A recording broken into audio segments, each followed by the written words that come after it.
सभी भाई बहनों को अनुसर का एक बार नमस्कार। Very very good evening to all of you. सभी को सादर नमन, सादर प्रणाम। और रेडी हो जाइए, आज एक छोटी सी प्रैक्टिस पीजीटी एमसीक्यूज लेवल की, जो चाहे बिहार का एग्जामिनेशन हो, चाहे यूपी का एग्जामिनेशन हो, और चाहे फिर वो झारखंड जेट एग्जामिनेशन हो, किसी भी एग्जामिनेशन के लिए बेस्ट एमसीक्यूज का ये स्लॉट आज आपके लिए मैंने बुक किया हुआ है। तो आज हम लोग देखेंगे कि आखिरकार क्वेश्चंस किस किस लेवल पर हैं और इम्पोर्टेंट क्वेश्चंस हैं।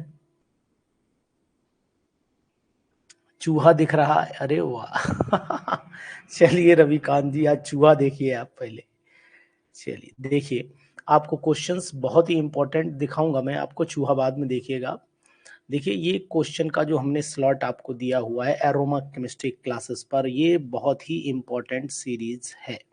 इसमें कुछ इंपॉर्टेंट क्वेश्चंस आपके लिए लाए हैं और ये क्वेश्चन का जवाब भी आप ही देंगे और हम भी आपके साथ में पूरा डिस्कशन करेंगे। तो इस डिस्कशन के लिए बी रेडी, आप लोगों को रेडी रहना है, ठीक है।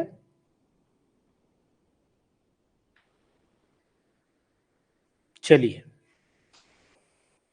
आप इन क्वेश्चंस को ध्यान से करिएगा। इसकी पीडीएफ आपको अपलोड करेंगे, एक पीडीएफ कल वाली शायद अपलोड नहीं हुई है, वो पीडीएफ भी आपको दी जाएगी। तो जरा हम लोग इन क्वेश्चंस पर थोड़ा सा ध्यान देंगे, और ये क्वेश्चन इंपॉर्टेंट भी हैं और इम्पोर्टेंट होने के साथ साथ एग्जामिनेशन में भी आ सकते हैं, ऐसा मेरा मानना है। तो जरा जवाब आपसे सुनता हूं कि आखिरकार क्या क्या क्वेश्चंस हो सकते हैं। ये सभी एग्जामिनेशन के बेस पर ये क्वेश्चन, थोड़े से 70 क्वेश्चंस की सीरीज है, ये आपको दी जा रही है, और ये सीरीज में से क्वेश्चंस उम्मीद है मिलेंगे भी। कुछ सरल भी हैं, कुछ कठिन भी हैं, हर कैटेगरी के क्वेश्चन हैं। आपको जूम करके मैं दिखाता हूं क्वेश्चंस को। जरूर बताइए कि क्वेश्चन का अपना आइडिया आप दीजिएगा, आराम से, जल्दीबाजी भी नहीं, इतनी भी जल्दी ना करिए कि हम लोग डिस्टर्ब हो जाएं। जल्दी उतनी करिए जितनी जरूरत है जी, जल्दी उतनी करिए जितनी जरूरत है। चलिए, क्वेश्चन थोड़ा सा स्लो करूंगा, ये अब सही, अब बिल्कुल एग्जैक्ट क्लैरिटी आपको दिखाई दे रही है। मैंने कुछ क्वेश्चंस 1000 की हमारी टेस्ट सीरीज है जो हमेशा अपलोड की गई थी पहले, उन्हीं में से कुछ क्वेश्चंस कट करके मैंने यहाँ पर लाया हुआ हूँ। तो मनु उपाध्याय पहले वाले का पहले जवाब दिए, विच type of bond can be can which type of the bond can carbon form, carbon कौन सा बॉन्ड बनाता है। तो कार्बन कौन सा बॉन्ड बनाता है, आप हमें बताएंगे कि कार्बन कौन सा बॉन्ड बनाएगा। जी बोलिए, कार्बन कौन सा बॉन्ड बनाता है। Very good, nice. बन कभी जल्दी, इतनी जल्दी नहीं करिए, इतनी जल्दी नहीं करिए रविकांत।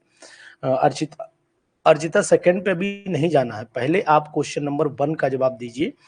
विच type of the bond can carbon form, तो कोवेलेंट बनाता है, तो आपने बिल्कुल सही जवाब दिया है कि कोवेलेंट बनाता है। Why carbon can not form, question है, बहुत ही इंपॉर्टेंट क्वेश्चन है। और ये क्वेश्चन क्या कह रहा है कि why carbon can not form C+4 और -4 आयन, ये क्यों नहीं बनाता है। आपने सुना, कार्बाइड तो सुना है ना, ये ऐसा क्यों नहीं होता है, जी बताइए। बहुत ही इंपॉर्टेंट है ये क्वेश्चन, सेकंड वाला जवाब आपसे चाहूंगा। जवाब मैंने क्वेश्चंस अभी बनाए, बहुत ईमानदारी से बताता हूँ, क्वेश्चंस बनाए हैं और बहुत सारे के जवाब मैंने लिख भी नहीं पाया, मैं क्वेश्चन बना रहा था, अभी आंसर भी नहीं सेट कर पाया हूँ।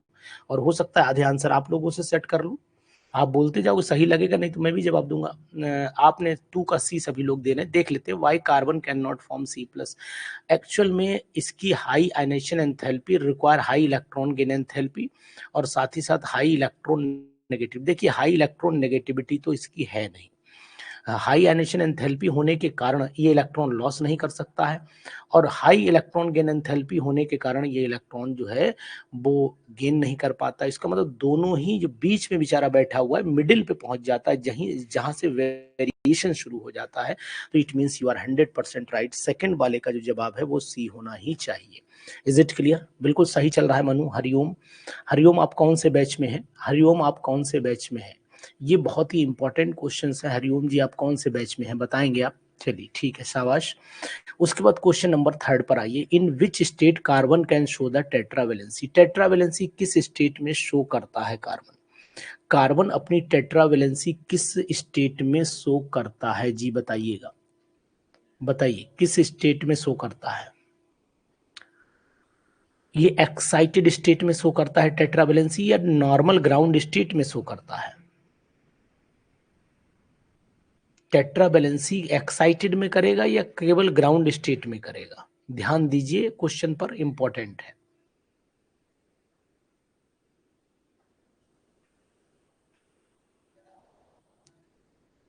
पक्का है? In which state carbon show the tetravalency? Chaudhary ji C, सभी लोग सी जवाब दे रहे हैं, एक्साइटेड स्टेट में शो करता है। अगर हम लोग इलेक्ट्रॉनिक कन्फिग्रेशन लिखते हैं तो इलेक्ट्रॉनिक कन्फिग्रेशन हो जाता है इसका 1s2 2s2 2p2।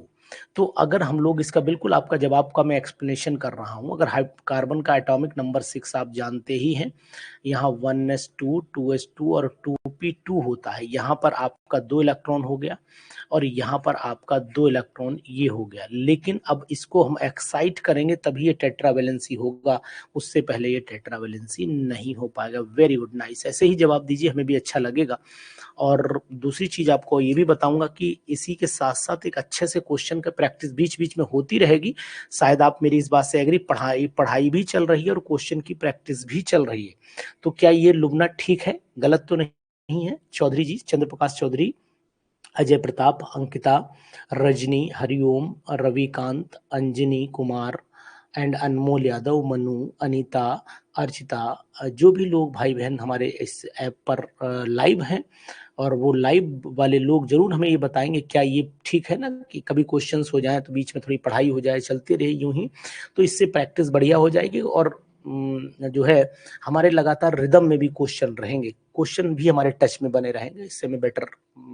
क्योंकि अब एग्जामिनेशन का तो देखिए, मैंने कल आपको जैसे ही मेरे पास में जो चीज आती है मैं तुरंत आपके पास हर चीज जो है पहुंचा देता हूँ। समझ में आई बात नहीं? हाँ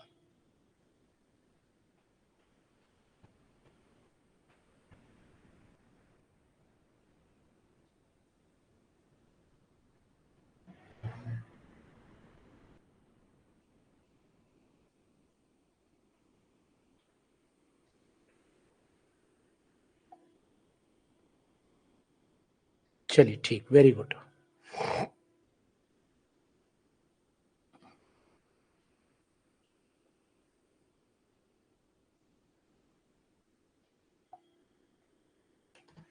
चलिए चंद्र प्रकाश जी, क्वेश्चन नंबर 4 पर आ जाइए, 4 पर आ जाइए।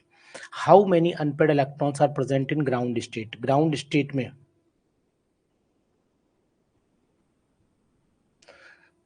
ठीक है अनीता, आपकी बात को मैंने सुन लिया। Seema, very good evening. How many unpaired electrons are present in ground state? Ground state में अनपेड इलेक्ट्रॉन कार्बन में कितने होते हैं? अधिकतर लोग 4 जवाब लगाएंगे, लेकिन जवाब आपको बी। देखो क्वेश्चन सरल भी है, लेकिन ट्यूनिंग क्वेश्चन की जो है वो आपको बेस्ट मिलेगी, बहुत ही बेस्ट ट्यूनिंग के साथ में। मतलब क्वेश्चन में जल्दीबाजी में गलती होने के चांस आपको दिए जा रहे हैं, तो ये क्वेश्चन भी आप उम्मीद करिए कि अच्छी ट्यूनिंग के बनाए गए हैं। और आपने कल डिमांड की थी तो वही डिमांड मैं पूरी कर रहा हूँ, कोशिश करता हूँ बनवाने की क्वेश्चंस कि आपके साथ बढ़िया क्वेश्चंस बन सके, है ना?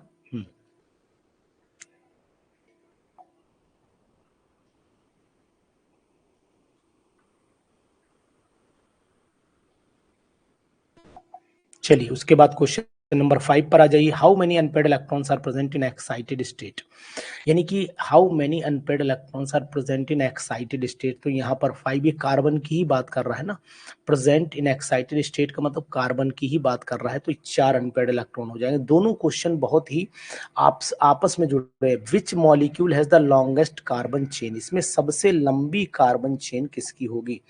इसमें सबसे लंबी, कभी कभी कुछ क्वेश्चन हल्के फुल्के और ट्यूनिंग वाले भी कर लेना चाहिए, कारण आपको सिर्फ यही मैं बताने की कोशिश कर रहा हूँ कि जल्दी में क्या होता है, कभी कभी हम लोग हल्के वाले क्वेश्चन छोड़ते चले जाते हैं, और जब छोड़ते चले जाएंगे तो फिर क्या होगा, अल्टीमेट लॉस हम लोगों का हो जाएगा। तो ईमानदारी के साथ में आप इन क्वेश्चंस पर भरोसा करते हुए आगे बढ़िए।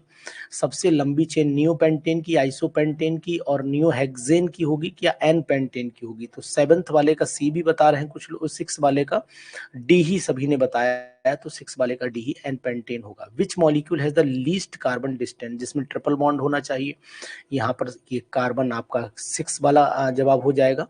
What is the value of carbon carbon bond length in ethyne? Ethyne में बॉन्ड लेंथ की कार्बन वैल्यू यानी बॉन्ड लेंथ क्या होगी? तो इथाइन तो ट्रिपल बॉन्ड हुआ, और ट्रिपल बॉन्ड में सबसे कम होती है, सबसे कम होती है।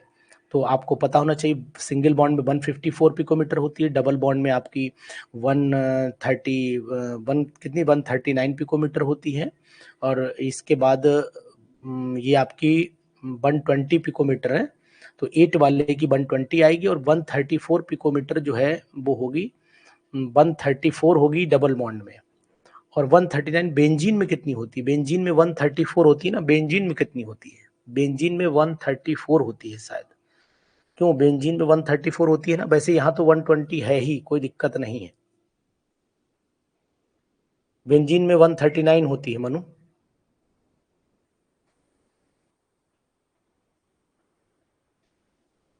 अच्छा ठीक ठीक ठीक, यहाँ तो ठीक है, यहाँ कोई दिक्कत नहीं। 139 बेंजीन में, जी बिल्कुल, क्योंकि 154 पिकोमीटर 120 पिकोमीटर वो बिटवीन द जो डबल बॉन्ड, एक्चुअली मैंने क्वेश्चन इसलिए पूछा आपसे ये, क्योंकि बेंजीन जो होता है ना डबल बॉन्ड में गिना जाता है और ना ही सिंगल में, बिटवीन द सिंगल, तो सिंगल 154 हो गया, 154 हो गया, डबल बॉन्ड 134 हो गया, इन दोनों की मिडिल वैल्यू जो है वो निकाल दी गई 139, इसीलिए मैं आपसे पूछ रहा था। बस यही मैं चार कंफर्मेशन के लिए आपसे बात कर रहा था कि आखिरकार ये कंसीडरेशन जो किया गया वो इसी वजह से किया जाता है, ठीक है ना। वेरी गुड, नाइस, बहुत सुंदर। Pi bonding, pi bonding can overlap, can occur by overlapping. आप पाई बॉन्डिंग जो होती है, तो पाई बॉन्डिंग जो होती है वो मेरे हिसाब से ये पी ऑर्बिटल की साइड वाइज ओवरलैपिंग के द्वारा होती, पी ऑर्बिटल की साइड वाइज ओवरलैपिंग के द्वारा होती है, यही है ना। तो नाइन्थ वाले का पी ऑर्बिटल होना चाहिए, 9 वाले का पी ऑर्बिटल होना चाहिए। बिल्कुल एग्जैक्ट जवाब आप दे रहे हैं, बिल्कुल सही चल रहा है इस समय, सीरीज बढ़िया चल रही है और क्वेश्चन की ट्यूनिंग भी अच्छी आप दे रहे हैं। 10th वाले पर आ जाइए। वेरी गुड, नाइस, बहुत सुंदर। 10th वाले का जवाब भी आपसे चाहूंगा, 10th वाले का जवाब दीजिए। बहुत ही सुंदर मेहनत के साथ में आप आगे बढ़ रहे हैं, शाबाश, वेरी गुड, नाइस, ऐसे ही बढ़ते रहिए। और अभी आपको मैं जो पीजीटीज के ओल्ड ईयर के पेपर हैं उनको भी सॉल्व करवाऊंगा, उन पर भी डटूंगा अभी मैं बस होली के बाद डटूंगा उनके ऊपर। और अभी पहले 3 टॉपिक जो इंपॉर्टेंट है, हेट्रोसाइक्लिक पॉलीन्यूक्लियर स्पेक्ट्रोस्कोपी और पेरीसाइक्लिक कंपाउंड, और उसके बाद कंफर्मेशन, ये सब पढ़ाने के बाद फिर जो हमारे जो पीजीटी के टफेस्ट पेपर हैं उनको भी हम डिस्कशन करेंगे। Look at the figure below below and select the right option. बताइए इसमें से 10th वाले का जवाब दीजिए। बहुत सारे लोग 10th वाले का, सीमा ने बी दिया है, यहाँ पर पी हो गया, इंटर न्यूक्लियर एक्सिस हो गई, ठीक है। और सीमा ने जवाब जो बी दिया उसको पढ़ लेता हूँ, C and D, C and D ठीक है, आर टू इलेक्ट्रॉन क्लाउड, ठीक है, of pi bond and it is formed by side wise overlapping between 2p z, ठीक है, 2p z। तो ये 2p z ऑर्बिटल आमने सामने तो हो गई, चलिए मान ली आपकी बात। हाँ कोई बात नहीं अनीता, इसमें देखो अनीता क्या करना है, साइड एक्चुअली में दिखा रहा है कि इंटर न्यूक्लियर एक्सिस के बीच में ऊपर सी और डी है, तो ये जो सी और डी बना है किसकी वजह से बना है वो समझना है। और ऊपर दिया C and D are the 2 electron clouds of the 1 pi bond, ठीक है, एक pi bond, and it is formed by side wise overlapping. देखो आपको ये पता होना चाहिए कि साइड वाइज ओवरलैपिंग जब होगी तो साइड वाइज ओवरलैपिंग से ये कंडीशन पैदा होती है, तो इसका मतलब है अनीता, इसे हम अलग कर लेते हैं, इस वाले हिस्से को अलग कर लेते हैं, मतलब ये वाला पोर्शन आपको ऊपर दिखाई देगा और ये वाला पोर्शन नीचे दिखाई देगा, ठीक है। तो इसका मतलब हुआ कि सी और डी जो हैं वो 2 इलेक्ट्रॉन क्लाउड एक पाई बॉन्ड के हैं, एक ही पाई बॉन्ड के हैं, यानी एक पाई बॉन्ड, एक भाई दो जगह कट हो रहा है ना, तो एक ही पाई बॉन्ड के हैं सीमा, तो इस बात का आपको ध्यान देना पड़ेगा। तो आंसर बिल्कुल एक्यूरेट आप लोगों ने सेलेक्ट किया, बस थोड़ी सी मिस्टेक हुई थी, अराउंड द बॉन्ड एक्सिस नहीं होता है ना, ये बात ध्यान देना, side wise overlapping between 2p z orbital, यानी कि आंसर सी ही एक्यूरेट जा रहा है, इसका ध्यान दीजिएगा, इंपॉर्टेंट है। वेरी गुड, नाइस, बहुत सुंदर। चलो ऐसे ही बढ़ते रहिए आगे, नेक्स्ट क्वेश्चन पर जवाब दीजिएगा, नेक्स्ट क्वेश्चन पर जवाब दीजिएगा। क्वेश्चन नंबर 11 कह रहा है कि in C benzene in ethene in and HCH bond angle, इनमें बॉन्ड एंगल, तो भाई बेंजीन में तो 120 होगा, इसमें भी 120 डिग्री ही होना चाहिए, तो मेरे हिसाब से तो जो जवाब है वो बच्चा ए ही आना चाहिए। क्यों मनु उपाध्याय, बिल्कुल सही कह रहे हो आप, ये जवाब यही, क्योंकि दोनों में, इसमें भी हाइब्रिडाइजेशन sp2 है, इसमें भी sp2 हाइब्रिडाइजेशन, दोनों में यही आना चाहिए, यही आएगा। एक्यूरेसी जो मुझे बता रही है, विच of the following is incorrect for the following, ये जो स्ट्रक्चर बना हुआ है इस स्ट्रक्चर से रिलेटेड इनकरेक्ट कौन सा है, इनकरेक्ट कौन सा है, पहले आप स्ट्रक्चर समझ लीजिए, थोड़ा मिनिमाइज करना पड़ेगा, नहीं तो फिर आपको एक काम ये कर देता हूँ, देखता हूँ कि अगर हो पाता है तो एक काम ये करूँ, अगले जगह पे पेस्ट कर देता हूँ, वैसे मुश्किल है, चलती वीडियो पर तो मुश्किल लग रहा है, चलती वीडियो पर मुश्किल लग रहा है, और कोई बात नहीं है, देखता हूँ। नहीं चलती, लाइव सेशन में शायद संभावना कम है, देखता हूँ। नहीं, लाइव सेशन में नहीं हो पाएगा, वैसे हो जाता है लेकिन लाइव पे नहीं होगा। चलिए, देख लिया आपने। चलो अब यहाँ पर क्या करना है, पहले इसे मैं मिनिमाइज कर दूँ, छोटा हो जाएगा। ये जो स्ट्रक्चर बना हुआ है, इस स्ट्रक्चर में पहले समझिए, यहाँ पर सिग्मा सिग्मा सिग्मा, ये सिग्मा है, और यहाँ पर ये आपका फिर हाइड्रोजन जुड़ा हुआ है, उसके बाद फिर साइड वाइज ओवरलैपिंग की, फिर सिग्मा है। तो ये समझाना क्या चाह रहा है वो मैं देखने की कोशिश करूंगा। देख लिए स्ट्रक्चर, चाहे तो मोबाइल में फोटो खींच ली, लेकिन मोबाइल तो आपको पढ़ ही रहे होंगे, फोटो कहाँ से खींच लेंगे। अगर दूसरा मोबाइल है तो उससे फोटो इसको खींच लीजिए, और जैसे ही आप फोटो खींच लेंगे तो फिर एक्सप्लेनेशन करने में आपको आसानी हो जाएगी। ठीक है, चलिए मैं आपको दिखाता हूँ आगे। जी, अब आपके सामने ऑप्शन है चार ऑप्शन है। ठीक है, चलिए पहले चारों को आप पढ़ लीजिए। पॉइंट नंबर 1,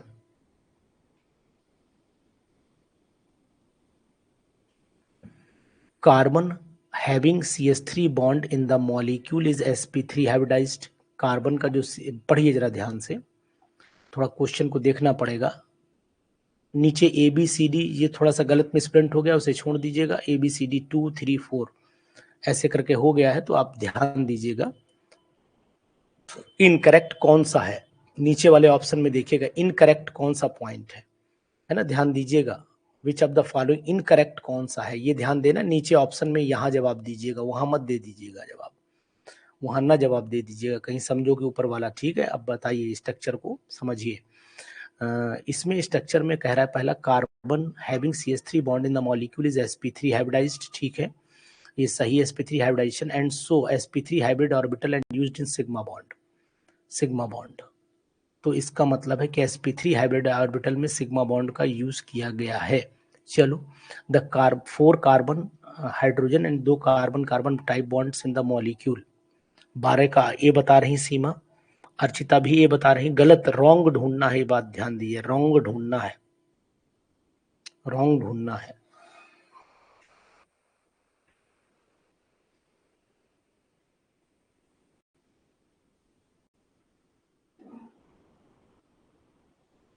रॉन्ग ढूंढना है। फर्स्ट तो राइट है, फर्स्ट तो मुझे राइट लग रहा है, फर्स्ट मुझे राइट लग रहा है।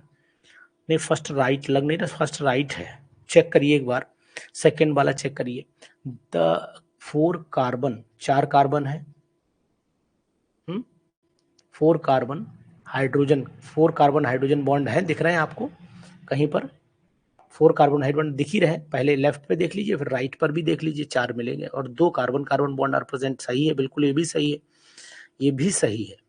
अब हम लोग दूसरा, मतलब पहला भी सही, दूसरा भी सही, तीसरे पे थोड़ा डिस्कशन कर ले। The molecule becomes planar triangular because of 2 bonds having sp hybridisation. नहीं, sp तो है ही नहीं, sp2 है, sp2 होनी चाहिए, sp तो है ही नहीं। 2 बॉन्ड्स इन एंगल, नहीं, यही गलत है, थर्ड वाला बिल्कुल 12 का सही है, यही रॉन्ग है। 100% कंफर्मेशन हो गया कि यही रॉन्ग है, अब नहीं समझौता है, यही है, यही रॉन्ग है, 12 का सी। पहला वाला, दूसरा वाला और चौथा वाला ये करेक्ट है। इनकरेक्ट मुझे पूछना था, मैंने आपको इनकरेक्ट बता दिया। जी बिल्कुल एक्यूरेट। आप लोग भी पूरा डिस्कशन के साथ में रहिए, और चलिए आगे नेक्स्ट क्वेश्चन कर देते हैं। क्वेश्चन समझ में आ रहे हैं ना? क्वेश्चन लाइन लेंथ पे समझ में आ रहे हैं, इजी भी है, मतलब ऐसा भी नहीं कि बहुत हाई फाई क्वेश्चन है, ऐसा भी नहीं, लेकिन हाँ क्वेश्चन ठीक ठीक समझ में आ रहे होंगे। जी बोलिए।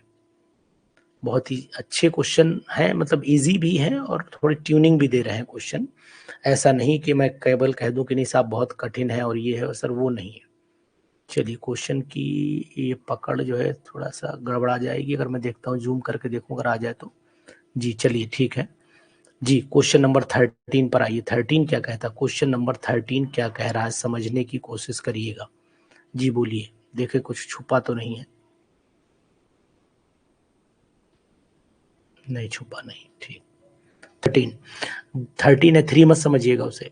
The compound which in which carbon uses only it's sp3 hybrid orbital for the bond formation. Bond formation के लिए देखो, पहले वाले में तो कार्बन sp2 भी जा रहा है है ना। दूसरे वाले में भी यही कंडीशन है, तीसरे वाले में नहीं जा रहा, तीसरे वाला ही आंसर है बिल्कुल एक्यूरेट। चंद्र प्रकाश चौधरी और सभी बाकी लोग, पता नहीं बहुत सारे लोग ऐसे थे जो साइलेंट मोड में चले गए, पता नहीं कहीं किस दुनिया में खोए हुए हैं वो लोग, और कहाँ से अपना क्वेश्चन वोश्चन लगा रहे हैं, पता जाने। वो जागेंगे, अभी नहीं जागेंगे, वो जब उनके पास नुकसान हो जाएगा तब जागेंगे।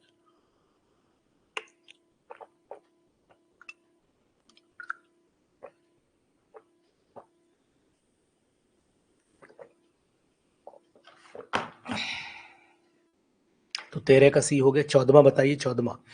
The bond between carbon atom 1 and carbon atom 2 in the compound.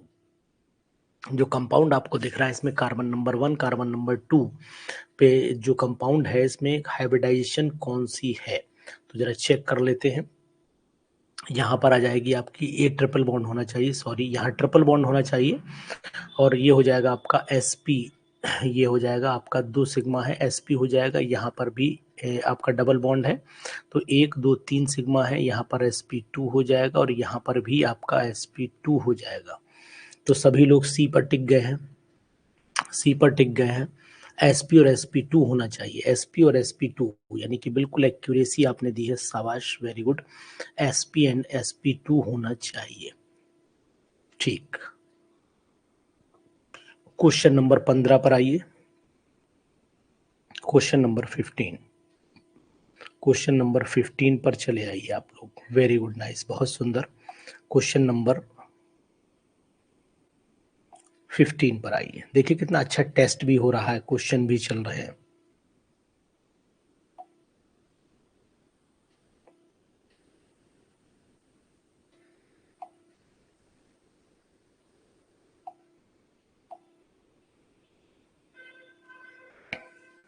Number of the electrons in cyclobutadienyl anion. अब साइक्लोब्यूटाडाइइनाइल एनाइन में नंबर ऑफ इलेक्ट्रॉन निकालना है, तो आप लोग जवाब दे रहे हैं 15 का सी। चलो, साइक्लोब्यूटाडाइइनाइल है ना, साइक्लोब्यूटाडाइइनाइल एनाइन ये है, ठीक, ये है साइक्लोब्यूटाडाइइनाइल एनाइन है। तो इस पे कह रहा है कि नंबर ऑफ इलेक्ट्रॉन्स कितने होने चाहिए, तो ये आप जानते ही हैं, साइक्लोब्यूटाडाइइनाइल है ना, साइक्लोब्यूटाडाइइनाइल, और उसके बाद भी एनायन है, ये एनायन है, ठीक है। तो अक्सर लोग इसे ऐसे करके यहाँ नेगेटिव बना देते हैं। तो अब आपको ये जानना पड़ेगा कि आखिरकार 15 का अनीता ने डी बताया, बाकी सबने सी बताया है, यहाँ 6 इलेक्ट्रॉन आना चाहिए, 6 इलेक्ट्रॉन आना चाहिए। तो अब आप जान लीजिए कि अगर मैं ऐसे बनाता हूँ, डाइनाइल एनाइन बनाता हूँ, तो मुझे जो लगता है साइक्लोब्यूटाडाइनाइल एनाइन बनाने के लिए आपको 2 नेगेटिव लगाने पड़ेंगे, एक तो यहाँ लगाना पड़ेगा और एक यहाँ लगाना पड़ेगा, ठीक है। अब इस कंडीशन में आपको क्या करना, हाइड्रोजन जब आप नोट कर पाओगे तो हाइड्रोजन, ठीक है, एनाइन है, या तो ऐसे बना दो, या सिंपली लोग ऐसे ही बनाते हैं जैसे मैंने यहाँ पर बनाया हुआ है, जहां पर मैंने बनाया हुआ है यही कंडीशन रहती है। तो इलेक्ट्रॉन का नंबर कितने हो जाएगा, देखो, एक ये हो गया, 2 ये हो गए, 3 ये हो गए, 4, बीच में एक नेगेटिव बनाइए तो टोटल आपके प्लस एक एनायन रह जाता है। यही स्ट्रक्चर से ही आपके निकल के आएंगे कि 2 डबल बॉन्ड है, तो 1 2 3 4 और एक नेगेटिव है, टोटल 6 इलेक्ट्रॉन आपके निकल जाएंगे। ये स्ट्रक्चर उतना एक्यूरेट नहीं माना जाता है, पहले ये दिया गया था, लेकिन यही स्ट्रक्चर जो मैंने पहले बनाया है वही स्ट्रक्चर राइट है। तो एग्जैक्ट स्ट्रक्चर से ही आप यहाँ पर निकाल लीजिए अपना आंसर, और यहाँ पर इजी वे में आप निकालेंगे। इलेक्ट्रॉन कैसे निकालेंगे फिर भी आपको दोबारा फिर बताया दे रहा हूँ, एक बार और दोबारा चेक करो जो मैंने स्ट्रक्चर बनाया इस तरीके से। यहाँ पर डबल बॉन्ड दीजिए तो 4 इलेक्ट्रॉन ये हो गए, इलेक्ट्रॉन आपको दिखाई दे रहा हूँ, एक ये हुआ, 2 ये हुए, कलर बदल देता हूँ, एक ये हुआ, 2 ये हुए, 3 ये हुए, 4 ये हुए, और एक नेगेटिव का मतलब 2 इलेक्ट्रॉन होता है। तो यहाँ 6 आंसर आ जाना चाहिए। क्यों मनु, यही बात होनी चाहिए ना, यही बात होनी चाहिए। जबकि पुराना कुछ लोगों ने 2 नेगेटिव लगा करके गलती करते हैं, तो वो गलती आप लोग ना करें।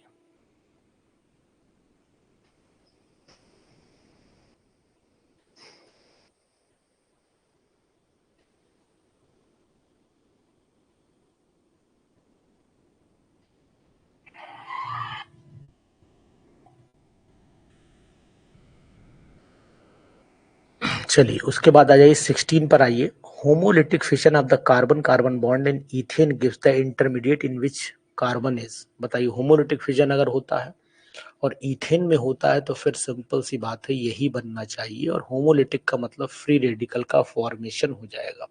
और फ्री रेडिकल का फॉर्मेशन अगर हो गया, देखो होमोलिटिक फिशन है तो फ्री रेडिकल बनेगा, और फ्री रेडिकल बनेगा तो फिर इसका मतलब हुआ कि हाइब्रिडाइजेशन कौन सी आएगी, हाइब्रिडाइजेशन 1 2 3 sp2 हाइब्रिडाइजेशन आनी चाहिए। sp3 क्यों आ रही भाई, sp3 आ रही है,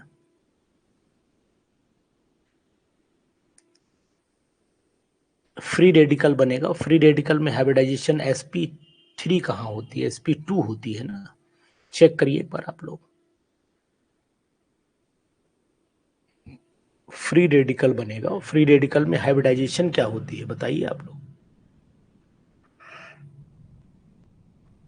जवाब दीजिए। फ्री रेडिकल में sp3 तो नहीं होती, फ्री रेडिकल में sp2 हाइब्रिडाइजेशन होती है, जहां तक मुझे अनुमान है, मुझे जानकारी है। तो इथेन में ही तो होमोलिटिक फिशन कराओगे, चलो इथेन में होमोलिटिक फिशन भी तो कराना है भाई। अरे आप ऐसे देखो, ये है होमोलिटिक फिशन, ये आपके मॉलिक्यूल इथेन है, और जब आप होमोलिटिक फिशन कराओगे, हाँ इथेन में देखो प्रीति, तो यहाँ पर ये फ्री रेडिकल बनेगा होमोलिटिक के बाद, और ये फ्री रेडिकल, ये दोनों फ्री रेडिकल में इसमें हाइब्रिडाइजेशन sp2 तो ही आएगी। गलती क्यों कर रहे हो भाई, गलती क्यों कर रहे हो। क्वेश्चन नंबर 17 पर आ जाइए, वेरी गुड, चलिए 17 पे आइए।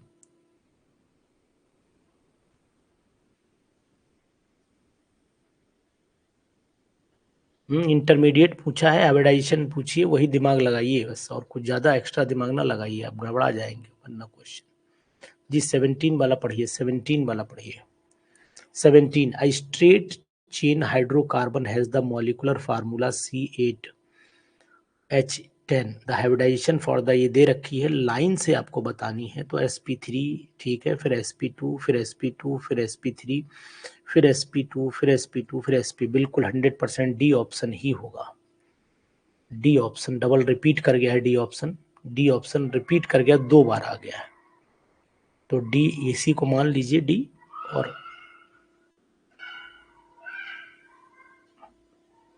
डी ऑप्शन रिपीट कर गया, ये आपका हो गया sp3 हो गया, ये आपका sp2 हो गया, ये भी आपका sp2 हो गया, ये भी आपका sp3 हो गया, ये भी आपका sp2 हो गया, ये भी sp2 हो गया, ये आपका sp हो गया, और उसके बाद ये वाला भी sp हो गया, 2 बार sp आना चाहिए। देखो ये एक, 1 2 3 4 5 6 7 और 8, 1 2 3 4 5 6 7 8, बिल्कुल एक्यूरेट है, यही आंसर होगा। एक बार मुस्करा दो, आपके मुस्कुराने से जिनके चेहरे पे आती है रौनक।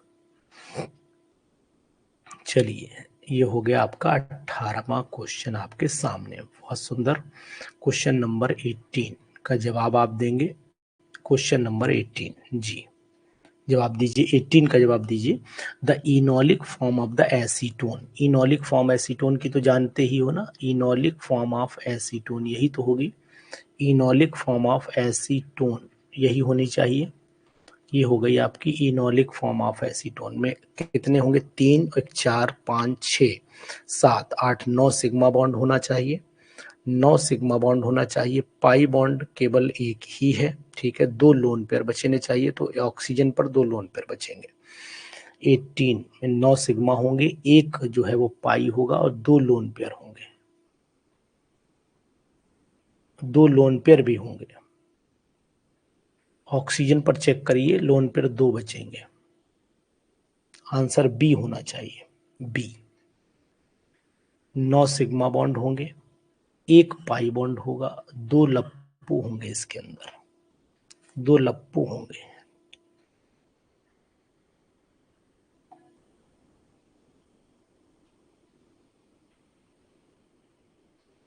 18 का बी हो गया ना, चलिए 19 वाले का जवाब दीजिएगा, 19 का जवाब आप लोग दीजिए। बहुत ही सुंदर प्रैक्टिस के साथ हम लोग आगे बढ़ रहे हैं, और इसका पूरी तरीके से भरपूर आप जो है सहयोग भी करिए, हमें क्वेश्चंस आपको बढ़िया मिल जाए, यही उम्मीद मैं करता हूँ।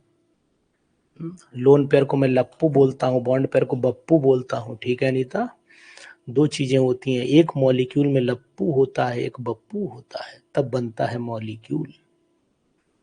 चलिए 19 पे आइए। During the addition reaction of the ethane which type of the change in hybridisation of the carbon atom takes place. तो जब एडिशन रिएक्शन इथेन में, इथीन होना चाहिए यहाँ पर, during the addition reaction of the ethene होना चाहिए, तो इथीन में sp2 से sp3 होना चाहिए। तो यहाँ पर सही करिए, आप इथीन करिए, यहाँ पर यहाँ करेक्शन करके थोड़ा सा सही कर लो, इथीन कर लीजिए। Ethene which type of hybridisation carbon takes place, तो ये होना चाहिए आपका sp2 से sp3 पे जाना चाहिए, ये हो जाएगा। वेरी गुड, नाइस, बहुत सुंदर। 20वां क्वेश्चन आइए। धुआंधार प्रैक्टिस चल रही, धुआंधार समझते हो मनु उपाध्याय? धुआंधार, अनुज सर बोलते हैं धुआंधार प्रैक्टिस, ये। चलिए 20वें क्वेश्चन पर आइए आप। When the molecule, when the hybridisation state of the carbon changes from sp3 to sp2 finally sp। 19 नहीं आता, कोई बात नहीं अनीता, 19 देखता हूं क्या नहीं आता आपको। 19 क्यों नहीं आता? 19 में क्या दिक्कत है? इथीन से इथाइन बनाना है ना, तो इथीन का ये होता है फार्मूला। क्या तुमने अनीता दिल तोड़ दिया? यहाँ पर CH2 हो गया बेटा, यहाँ पर CH2 हो गया। बच्चा देखो ध्यान से, ये है, और इसमें कन्वर्जन होना है। तो ये मॉलिक्यूल जब इसमें कन्वर्ट हो रहा है तो आपको ध्यान देना चाहिए, यहाँ पर sp2 है, यहाँ पर sp2 है, और फिर यहाँ पर sp3 हो रही है, यहाँ पर sp3। हाइब्रिडाइजेशन तो ही निकालनी थी। चलो उसके बाद आओ, when the hybridization state of carbon changes from sp3 to sp2, the finally sp, the angle between the hybridization क्या हो जाएगा? यहाँ पर एंगल 109.5 है, यहाँ पर 120 हो गया, यहाँ पर 80 हो गया, तो फाइनली तो इंक्रीज ही हो जाएगा ना, फाइनली इंक्रीज हो जाएगा। तो यहाँ पर डी ऑप्शन आना चाहिए, यहाँ पर डब्बू ऑप्शन आना चाहिए। लप्पू, बप्पू, डब्बू, ये सब है नाम, केमिस्ट्री में नाम यही चलते हैं हमारे अनु शर्मा के यहाँ। चलिए जनाब बयाली जी बताइए।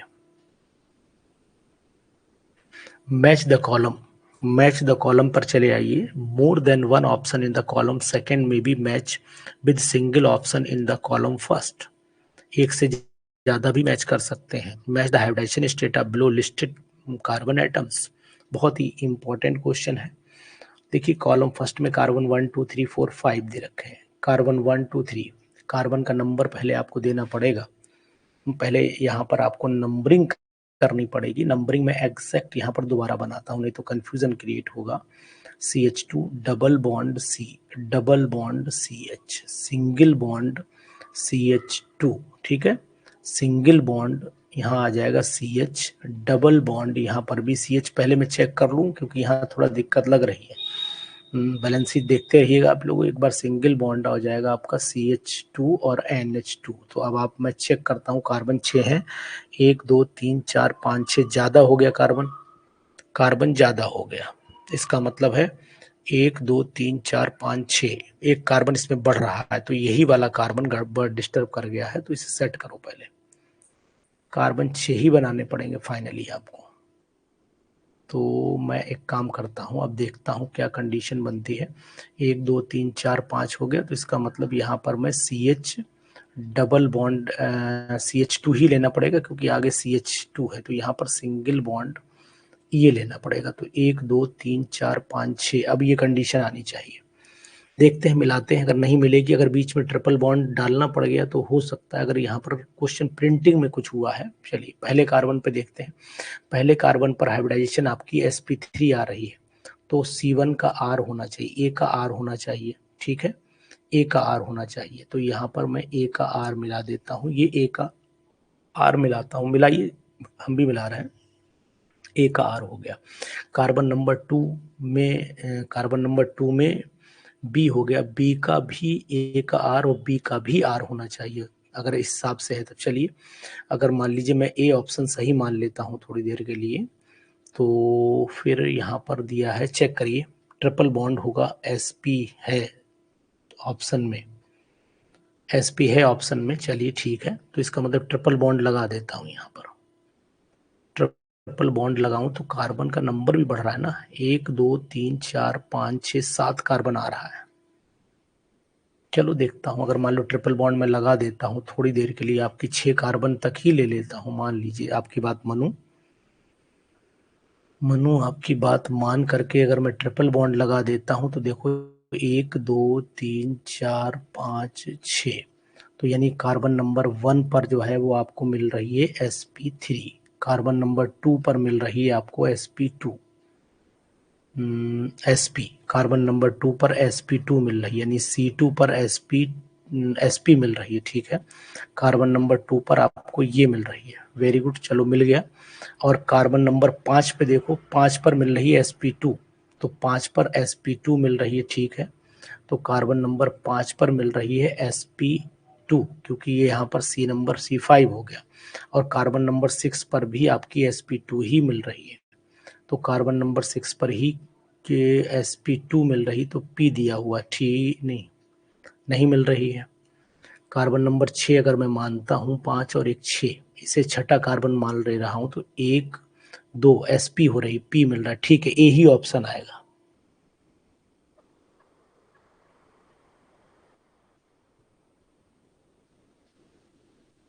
सही है, ए ही ऑप्शन आना चाहिए, इस हिसाब से ऑप्शन नंबर ए ही बन रहा है। आप एक बार अब चेक कर लीजिए, मनु चेक करिए, रविकांत, मनु, चंद्र प्रकाश चौधरी, देखिए ए ऑप्शन ए में आर आ रहा है, ए में आर आ रहा है, बिल्कुल सही है, sp3 आ रही है। और सेकंड कार्बन पर अगर आप चलेंगे तो सेकंड कार्बन पर आपकी आ रही है, सेकंड कार्बन पर जो मैंने मैच की है वो sp आ रही, बिल्कुल ठीक आ रही है। उसके बाद फिफ्थ कार्बन पर चले जाइए, फिफ्थ कार्बन पर आपकी आ रही है sp2, फिफ्थ कार्बन पर आ रही है sp2, बिल्कुल क्यों आ रहा है, ठीक है। डी वाले ऑप्शन पर आ रही है आपकी sp, बिल्कुल सही sp, ठीक है, डन, यही है, यही ऑप्शन है, बिल्कुल एक्यूरेट है, यानी कि ए ऑप्शन यहाँ पर हमें समझ में आया और मैंने आपको ए ऑप्शन बताया। चेक कर लीजिए, आप भी नजर दौड़ा लीजिए, आपको देने की कोशिश की है। चलिए, कुछ पूछना चाह रहे हैं, कोई घंटी बजा रहा है, देख लेता हूँ एक बार कौन है। रविकांत बजा रहे हैं घंटी, जी जी रविकांत जी बोलिए, रविकांत बोलना चाह रहे हैं, कुछ कहिए। हाँ सर, प्रणाम सर। प्रणाम कह रहे भैया। कि जो आ, सर ए ऑप्शन जो है सर उस पे sp2 आएगा सर, क्योंकि सर वो दो हाइड्रो लगे हुए हैं, 3 सिग्मा बॉन्ड यहाँ पे है। कहाँ पर, कौन से नंबर हाँ पर? सर, हम्म C1 पे सर sp2 होगा, C1 पे जो कार्बन नंबर C1 है हम्म। उस। नहीं, C1 पर यहाँ देखो ना, C1 पर CH2NH2 है ना, सी वन तो यही कार्बन लोगे ना, वन ये वाला कार्बन लोगे ना, चेक करिए। हाँ हाँ सर। तो ये वाला तो 4 सिग्मा बॉन्ड आ रहा है ना, देखो एक तो ये बना है, एक ऑलरेडी H लगा है, एक H लगा है और आगे एक NH2 लगा है, तो इसका मतलब 1 2 3 4 सिग्मा हुए, तो sp3 आना चाहिए मेरे हिसाब से, चेक करिए। सर पहला, मैंने इधर से काउंट कर लिया, इसकी वजह अरे से हो नहीं गया। नहीं नहीं नहीं नहीं, वो उधर से ही NH2 से ही काउंट होगा, ठीक है। हम्म, चलो ठीक है। उसके बाद आ जाइए क्वेश्चन नंबर 22 पर आइए। विच is responsible for the chemical reaction, chemical reaction के लिए कौन कौन रिस्पॉन्सिबल होता है? तो मेरे हिसाब से केमिकल रिएक्शन के लिए इलेक्ट्रॉन्स और रिएक्टिव फंक्शनल ग्रुप, इन दो में से एक ऑप्शन आपके सामने है, जी बताइएगा। 22 का A electron, which is responsible for chemical reaction, 22 का ए बता रही हैं अर्चिता सेन, प्रोटॉन और एटम तो नहीं है, रिएक्टिव फंक्शनल ग्रुप या फिर electron, which is responsible for chemical reaction. तो मेरे हिसाब से जो है 22 का क्या होना चाहिए, इलेक्ट्रॉन या रिएक्टिव फंक्शनल ग्रुप, किसी भी केमिकल रिएक्शन के लिए जो जिम्मेदार होता है वो कौन होता है, वो इलेक्ट्रॉन ही होता है। वो फंक्शनल ग्रुप तो तभी होगा ना जब इलेक्ट्रॉन लॉस और गेन करेगा। तो ओवरऑल आंसर फंक्शनल ग्रुप से भी अगर जोड़ोगे तब भी आपको इलेक्ट्रॉन ही मिलेगा। केमिकल रिएक्शन केवल इलेक्ट्रॉन लॉस और gain, change in chemical reaction, वो रिएक्टिव फंक्शनल ग्रुप हो या ना हो इससे मतलब नहीं है। फंक्शनल ग्रुप तो कुछ भी हो सकता है, लेकिन फंक्शनल ग्रुप में अल्टीमेटली रिस्पॉन्सिबल इलेक्ट्रॉन ही होते हैं। 23rd पे आइए, what is the general formula of homologous series. तो होमोलॉगस सीरीज का जनरल फार्मूला अगर मैं देख रहा हूं तो CnH2n+2। What is the general formula of homologous series. 23rd का डी हो रहा है, आप डी बता रहे हैं। चलिए थोड़ा सा बता देता हूँ, आगे बढ़ा देता हूँ। लीजिए अब बताइए।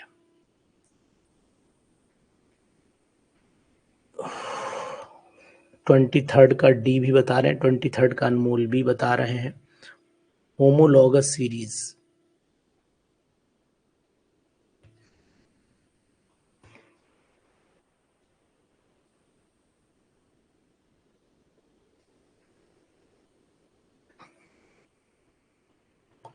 क्वेश्चन आप देख पा रहे होंगे कि 24, 25, 26, 24, 25 और 23, 23, 24, 25 ये तीनों क्वेश्चन एक से ही जुड़े हुए हैं। What is the general formula of homologous series, आगे देना चाहिए था कि होमोलॉगस सीरीज।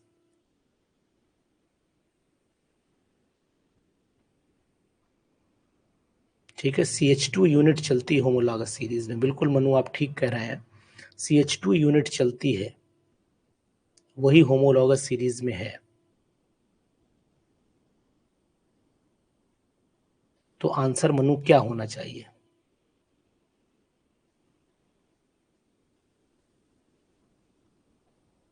ट्वेंटी थर्ड का फिर आंसर क्या होना चाहिए। CH2 सीरीज का अगर आप मोर यूनिट बनाते हैं तो फिर क्या होना चाहिए। चेक कर लेता हूं, एक बार चेक करता हूं। आपने जो जवाब दिया है उसको चेक कर लेते हैं, एक बार चेक कर लेते हैं फिर आगे बढ़ते हैं। देखो अगर मान लीजिए मैं यहाँ सपोज कर लो 1 ले लेता हूं तो यहाँ पर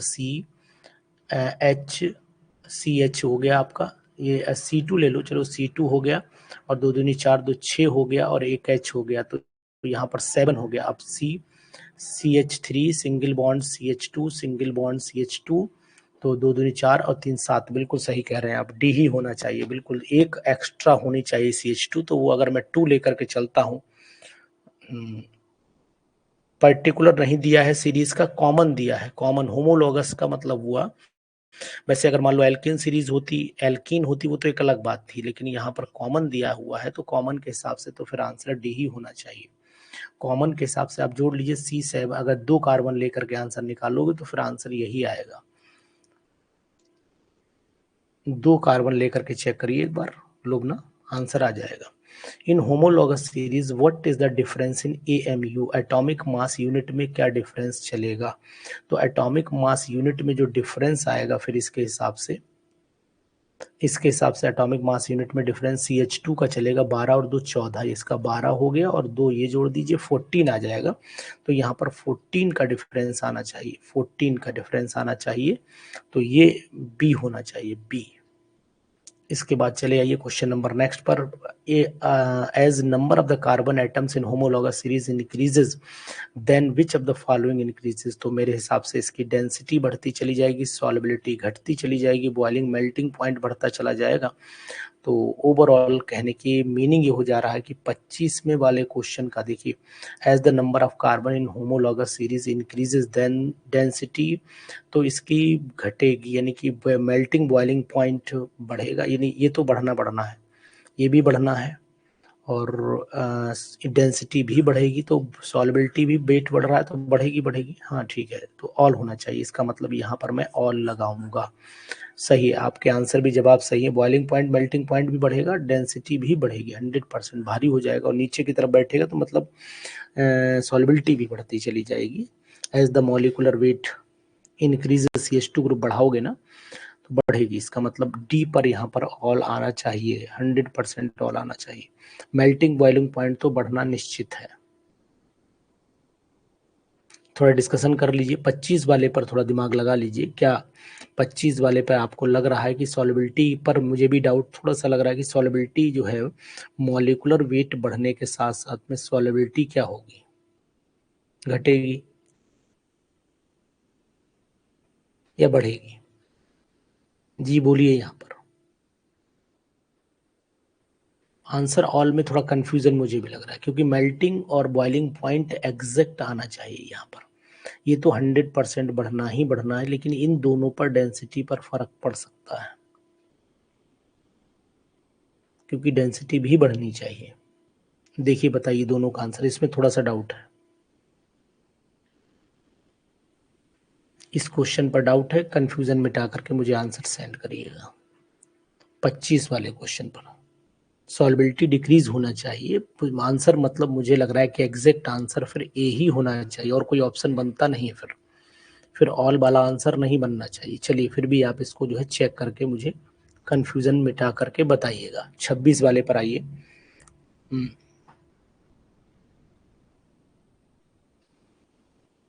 वही, उसमें हो सकता है ऑप्शन गलत हो गया हो, ये भी बन सकता है। डेंसिटी तो इंक्रीज करेगी, तो आंसर फिर मेरे हिसाब से ये दो होने चाहिए। ये दोनों चीजें तो इंक्रीज करेंगी, बिल्कुल सही है, लेकिन ऑल फिर आंसर नहीं हो पाएगा। मेल्टिंग पॉइंट, बॉइलिंग पॉइंट भी तो इंक्रीज कर जाते हैं। चलिए 26 देखिए, बाकी चेक कर लीजिएगा इसे। विच of the following exist in gas and liquid phase, दोनों फेज में कौन कौन एग्जिस्ट करता है, तो आपको पता होना चाहिए कि 26 वाले में which of the following exist in gas and liquid phase. N butane का नाम आपने सुना होगा कि एन ब्यूटेन जो होती है वो गैस और लिक्विड दोनों में एग्जिस्ट करती है, एन ब्यूटेन।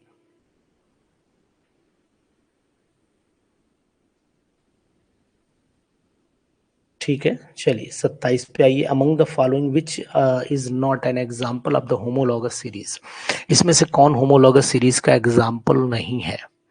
तो देखो ये भी होमोलॉगस सीरीज है, ये भी होमोलॉगस सीरीज, C4H10 C3H8, यहाँ देखिए C2H6 CH4, ये भी होमोलॉगस है। इसमें कौन होमोलॉगस सीरीज का एग्जाम्पल नहीं है? वो तो ठीक है, आपकी रविकांत आप लिख रहे हैं कार्बन चेन का बढ़ेगा तो मेल्टिंग पॉइंट जो है वो बढ़ेगा, बिल्कुल सही है, आप सही बोल रहे हैं। तो मैं भी आपकी सपोर्ट कर रहा हूँ, ऐसा नहीं, बस इसमें थोड़ा सा डाउट यहाँ सॉल्युबिलिटी पे, ऑल वाला ऑप्शन गलत लग रहा है। कौन सा इसमें जो है वो होमोलॉगस सीरीज को बिलोंग नहीं करता है? 27 का ए बता रहे हैं आप।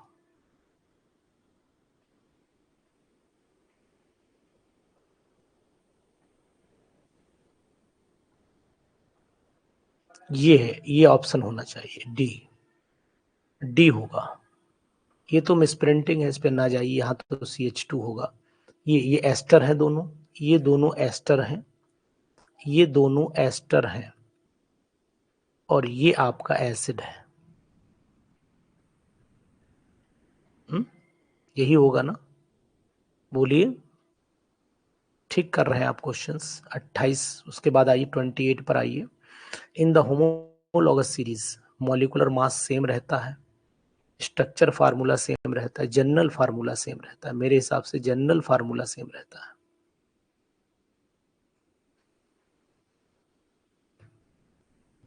28 वाले पे डी पे आ जाइए।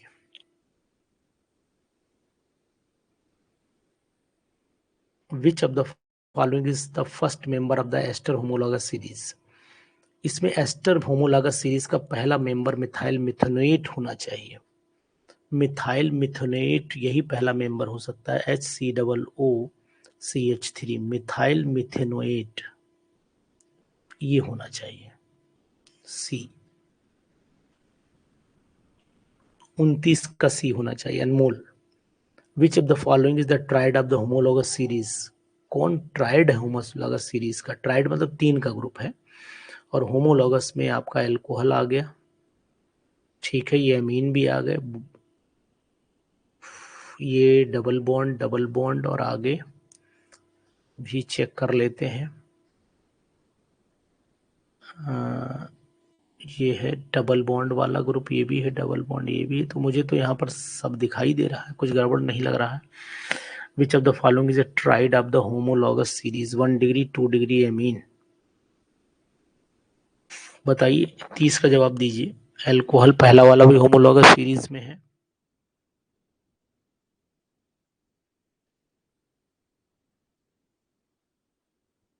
ये वाला चेक करो, यहाँ पर 3 कार्बन है, मॉलिकुलर फार्मूला CnH2n फॉलो हो जाएगा।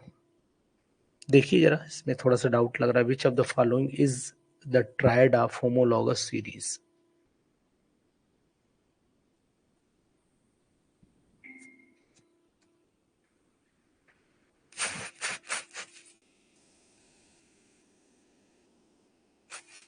टी होना चाहिए, इस पे भी चेक करिए। ट्रायड ऑफ होमोलॉगस सीरीज, ये डिग्रियां बदल गई, यहाँ पर डिग्री बदल गई, मेरे हिसाब से डी ऑप्शन आना चाहिए। यहाँ डिग्रियां बदल गई, यहाँ डिग्री नहीं बदली है। देखो ये सेम मॉलिकुलर फार्मूला को फॉलो करेंगे, लेकिन यहाँ पर डिग्री में डिफरेंस आया है। डी ऑप्शन पर चेक करिए। मनु एक बार डी पे चेक करिए।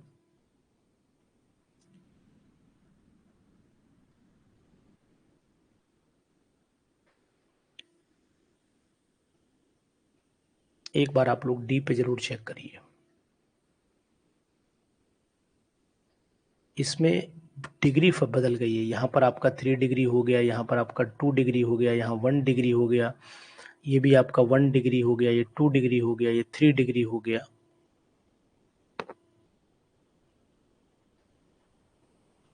इस हिसाब से होना चाहिए। बाकी ये एल्कीन है, ये सब एल्कीन सीरीज को बिलोंग कर रहे हैं। एक बार आप चेक कर लीजिएगा, समझ में आ जाएगा। डी ही आना चाहिए। What is not true about the homologous series? इस homologous सीरीज पे कौन सी चीज नहीं काम करती है? Not true.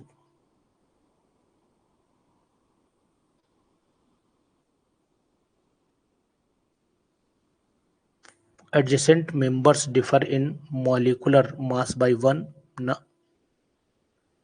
नॉट ट्रू की बात हो रही, not true. Adjacent molecule differ by molecular mass 1 unit, differ नहीं करेगा, इससे ज्यादा करेगा, इससे ज्यादा करेगा डिफर। डी होना चाहिए, 31 का डी होना चाहिए, बिल्कुल 100%। उसके बाद आइए 33 पे आ जाइए। 33 क्या कह रहा है? 2 क्लोरोब्यूटेन एंड 3 क्लोरोब्यूटेन, 2 क्लोरोब्यूटेन और 3 क्लोरोब्यूटेन। तो मुझे मेरे हिसाब से पोजिशनल आइसोमर है, ये पोजिशनल आइसोमर है, जहां तक मेरी उम्मीद है ये पोजिशनल आइसोमर है। 2 क्लोरो 3 क्लोरो, पोजीशन आइसोमेरिज्म ये शो करेंगे।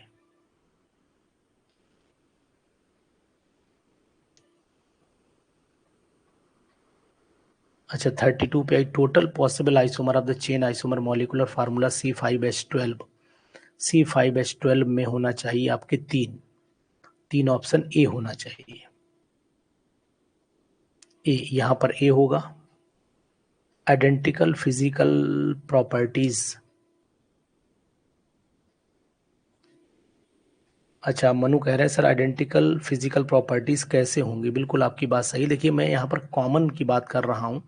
ये बताइए कि adjacent member differ in molecular mass by 1, एक से तो डिफर नहीं करेगा। और फिजिकल प्रॉपर्टीज जो कॉमन होती हैं, कॉमन वाली यहाँ पर अगर आप लीजिए तो कॉमन प्रॉपर्टीज तो लगभग सेम चलती हैं। एक्सेप्शंस को हटा दीजिए, एक्सेप्शंस को हटा दीजिए, बाकी प्रॉपर्टीज सेम चलेंगी। तो आप यहाँ परेशान ना होइए, वो डी सही है ऑप्शन। कॉमन की बात कर रहे हैं क्योंकि होमोलॉगस सीरीज का मतलब कॉमन प्रॉपर्टी की होगी। एक्सेप्शनल प्रॉपर्टी या कुछ एक आध हट जाती है, उनसे मत जोड़िए आप उसको, उससे जोड़ेंगे तो परेशान हो जाएंगे। 32 पे आइए, 33 पे आ जाइए। 34 बताइए। Which one of the following pair are called position isomers? इसमें कौन पोजीशन आइसोमर्स हैं? तो पोजीशन आइसोमर जो मुझे दिखाई दे रहे हैं, तो C 1 2 3 4 5, तो आप 1 2 3 4 5, ये सी वाला होना चाहिए। देखिए सी वाला ऑप्शन पे चेक करिए। पोजीशन आइसोमेरिज्म में सी चेक करिए, क्या ये है? ये तो ये वाला है नहीं। देखो यहाँ ये भी हो रहा है, 1 2 3, ये 3rd नंबर पे लगा हुआ है, इस पे लगा हुआ, और यहाँ पर ये इस पे लगा है, तो 1 2 3 ये भी ठीक है। और तो और ये वाला देखिए, ये पोजीशन तो है नहीं, बी वाला तो है नहीं पोजीशन। बी वाला भी ये नहीं पोजीशन आइसोमेरिज्म, तो सी ही ऑप्शन फिर एक्यूरेसी पे जाएगा। यहाँ 34 का सी ही जाएगा, बिल्कुल accurate 100%। Archita Sen 32 can not calculate, no problem. आप क्या काम करिए कि C5H12 के अगर आप बनाएंगे तो मैं आपको बना करके दिखाई दे रहा हूँ। मैंने आपको बहुत सारी चीज़ें बताई भी थी, आपने अगर मुझसे जुड़ी हैं पहले से तो देखो, इस जो मीथेन होता है एक कार्बन वाले के पास में 0 एक ही रहता है, बस एक कार्बन का केवल यही आइसोमर हो सकता है, इसका दूसरा पॉसिबल नहीं है। C2H6 में भी कोई दूसरा पॉसिबल नहीं है, C3H7 में भी, C3H8 में भी कोई दूसरा पॉसिबल नहीं। अब यहाँ इसके बाद से ही बनते हैं C4H8 H10 के दो बन जाएंगे। और दो कैसे बनेंगे, एक तो बनेगा सिंपल CH3 CH2 CH2 और CH3, एक तो ये बनेगा और दूसरा वाला फिर ये पॉसिबल है, इसके बाद पॉसिबिलिटी नहीं है, ये बात आप ध्यान दीजिए। उसके बाद C5H12 पर चलते हैं तो तीन बनेंगे, मैं आपको तरीका तीनों का बता दे रहा हूँ। एक तो हमेशा नॉर्मल बनाया करिए, जो बनेगा वो नॉर्मल बनाइए, इस तरीके से नॉर्मल बना लीजिए। तो यहाँ मैं आपको नॉर्मल बना करके दिखाई दे रहा हूँ, ये नॉर्मल बन गया। ये हो गया CH3 CH2 CH2 और CH3, तो 1 2 3 4 5। अब एक कहीं पर आप ग्रुप जो है उठा करके मिडिल पर लगा लीजिए, तो ये एक पॉसिबिलिटी आपकी ये बन जाती है। तीसरा जो है वो एक नॉर्मल, एक आइसो और एक आपका नियो बनता है। तो नियो का मतलब है चारों तरफ CH3 लगेगा और बीच में कार्बन आ जाएगा। चलिए इस तरीके से कर लीजिएगा इसको। अब आ जाइए क्वेश्चन नंबर 35 पर। Which of the following are the isomer, which of the following are the isomer, इसमें कौन आइसोमर्स हैं, जी बोलिए। Ethanol ethoxy ethane, methanol methoxy methane, नहीं ये तो नहीं हो सकता। प्रोपेनोइक और प्रोपेनोइक एसिड नहीं हो सकता। प्रोपेनल्डिहाइड एसीटोन नहीं, ये तो प्रोपेनल्डिहाइड और एसीटोन तो है, यही है, डी ऑप्शन है, डी चेक करिए, डी ऑप्शन चेक करिए आप, डी ही है। प्रोपेनल्डिहाइड और एसीटोन ये एक दूसरे के आइसोमर बन जाएंगे, क्योंकि अगर मैं प्रोपेनल्डिहाइड का फार्मूला लिखता हूं तो प्रोपेनल्डिहाइड तो ये हो गया, फंक्शनल ग्रुप आइसोमरिज्म शो करेंगे और ये आपका एसीटोन हो गया, बिल्कुल एग्जैक्ट डी ही होगा 100%। इसके बाद आइए 36 पे, how many aliphatic carbonyl compounds are possible having the molecular formula C5H10O, C5H10O aliphatic carbonyl compounds are possible, कितने पॉसिबिलिटीज हो सकते हैं। एक एल्डिहाइड कितने बनेंगे, पहले एल्डिहाइड बना लीजिए और उसके बाद आप कीटोन बनाइए। पहले एक जनरल लिख लीजिए, उसके बाद उसमें चेंज कर लीजिएगा। देखिए C5H10O चेक करिए, C5H10O, C5H10O पहला बनाइए, बन जाएगा आपका CH3 CH2 CH2 1 2 3 CH2 CHO 1 2 3 4 5, पहला ये बन गया। दूसरा CH3 CH2 CO CH2 और CH3, फिर तीसरा CH3 CO CH2 CH2 CH3, फिर next CH3 CH2 C CH3 CH3 1 2 3 4 5 गड़बड़ा गया। इसका मतलब अगर मैं ये काम ये करूं, यहाँ पर लगाऊं CHO और आगे कर दूं CH और आगे CH2 1 2 3 4 और CH3 एक, तो ये बनने की संभावना भी है। तो कितने ऑप्शन आ रहे हैं, 38 का बी लगा रहे हैं आप लोग, कितने बन गए 1 2 3 और 1 4, तो ये बने, आगे भी बनेंगे 5 बनेंगे जहां तक उम्मीद है। अरे बढ़ जाए यार, 5 बनेंगे, बिल्कुल ठीक है, एक और बनने की संभावना है इसमें। एक बनने की संभावना क्या है, सेकंड पोजीशन हो गई। एक और ये बन जाएगा, देखिए CH3 CH3 और CH3 आगे CH2 1 2 3 4 5, ये CHO। तो अब आपके पास हो गया 3 3 6 3 9 1 10, ठीक है, यही बनेगा 5 बनेंगे total. Very good, nice Lubna, ठीक है, आप बिल्कुल सही कह रही हैं, सत्य है, 5 बनेंगे, 5 बनेंगे, ये बनेंगे। उसके बाद आइए the formula of C4H8O2 represent, तो ये ओनली ईथर नहीं, ईथर अल्कोहल नहीं, ओनली एसिड को ही रिप्रेजेंट करेगा। एसिड होता है या एस्टर होता है? एस्टर है नहीं इसमें, एस्टर है नहीं, तो केवल एसिड ही बनने की चांस दिखाई देंगे हमें। The number of the ether metamers, number of the ether metamers represented by C4,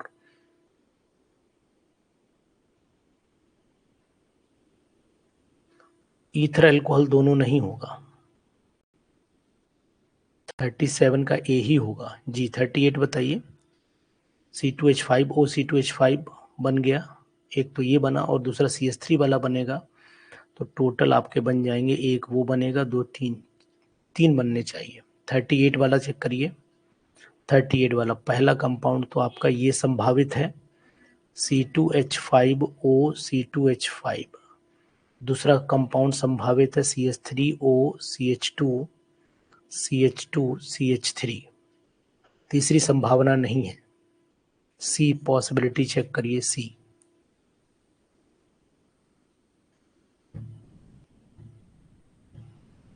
thirty eight का सी चेक करिए आप लोग।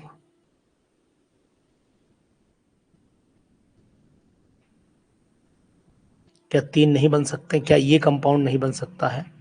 CH3 और यहाँ CHO ये नहीं बन सकता है क्या? 1 2 3 4, 3 3 9 और 10, क्या ये संभावना नहीं है? ये भी तो हो सकता है, तो मेरे हिसाब से फिर तो 3 बनना चाहिए।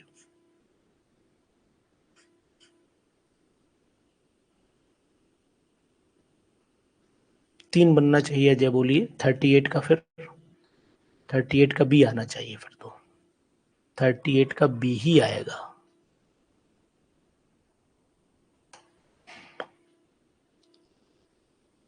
थर्टी एट का बी ही आएगा, ठीक है।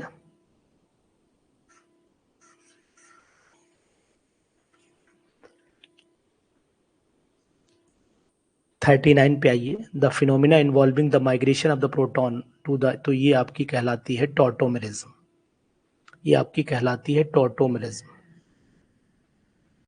माइग्रेशन जहां हाइड्रोजन का होता है वो टॉटोमेरिज्म होती है। In keto enol tautomerism of the carbonyl compound the enol form is preferred in contrast to the keto form. Resonance stabilized of the enol form B होगा ना, 40 का, 40 का बताइए। मोर स्टेबल कौन सी होती है? कीटो फॉर्म होती है।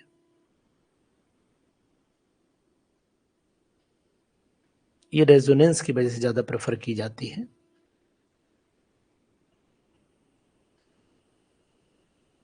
फोर्टी का बी। इतने क्वेश्चंस थे, मैंने आपको करा दिए। चलिए ओके, क्वेश्चन ठीक लगे आपको? इजी भी थे, टफ भी थे, ट्विस्टिंग भी थी, लेंदी भी थे, सभी कैटेगरी के क्वेश्चंस का कलेक्शन आप तक मैंने ये पहुंचा दिया आज। चलिए ठीक है, कल और भी क्वेश्चन कराऊंगा, फिर PDF अपलोड करूंगा, कल इसी के 40 और कराऊंगा।